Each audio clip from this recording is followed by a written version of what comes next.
રાજ્યના રમતગમત ક્ષેત્રે સોનેરી અધ્યાયનો પ્રારંભ કેન્દ્રીય ગૃહ અને સહકારિતા મંત્રી અમિત શાહે વીર સાવરકર સ્પોર્ટ્સ કોમ્પ્લેક્સ સમર્પણ કહ્યું, અમદાવાદ દેશની ખેલકૂદ રાજધાની બનશે.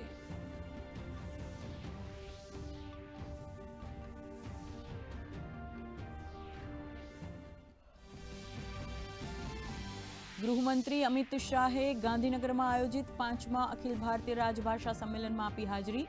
બહુભાષી અનુવાદ સોફ્ટવેર સારથીનું કર્યું લોકાર્પણ. કહ્યું, હિન્દી શબ્દ સિંધુ શબ્દકોશમાં 7 લાખથી વધુ શબ્દો સમાવિષ્ટ.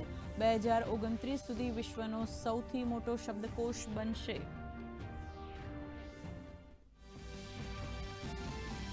કેન્દ્રીય ગૃહ અને સહકારિતા મંત્રી અમિત શાહે લીધી સરદારધામની મુલાકાત. ફેઝ 2 કન્યા છાત્રાલય તથા ₹100 કરોડની દીકરી દત્તક યોજનાનું કર્યું લોકાર્પણ. દીકરીઓના સશક્તિકરણ માટે સમાજના કાર્યોની કરી પ્રશંસા.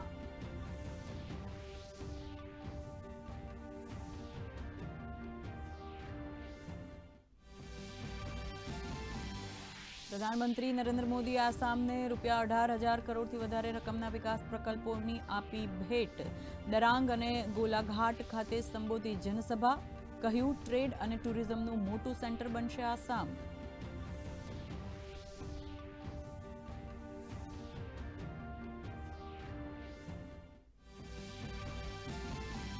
પ્રધાનમંત્રીએ આસામમાં વિશ્વના પ્રથમ વાંસ આધારિત ઇથેનોલ પ્લાન્ટનું કર્યું ઉદ્ઘાટન. કહ્યું, જીવાશ્મ ઇંધણ પરની નિર્ભરતા થશે ઓછી. તો કોંગ્રેસ પર નિશાન સાધતા કહ્યું, વિપક્ષના રાજમાં સપૂતો સન્માનથી રહ્યા વંચિત.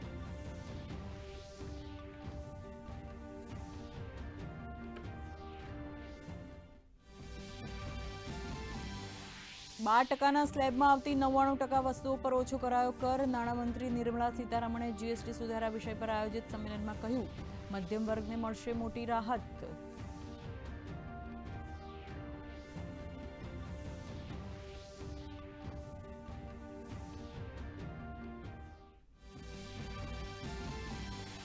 રાજ્યના 27 તાલુકાઓમાં મેઘમહેર. સાર્વત્રિક વરસાદના પરિણામે રાજ્યના જળાશયોમાં પાણીનો સારો આવરો. સરદાર સરોવર ડેમની જળસપાટીમાં 9 સેન્ટીમીટરનો વધારો. જળસ્તર 93%એ પહોંચ્યું. તો બનાસકાંઠાનો દાંતીવાડા ડેમ 90% ભરાતા રેડ સિગ્નલ જાહેર.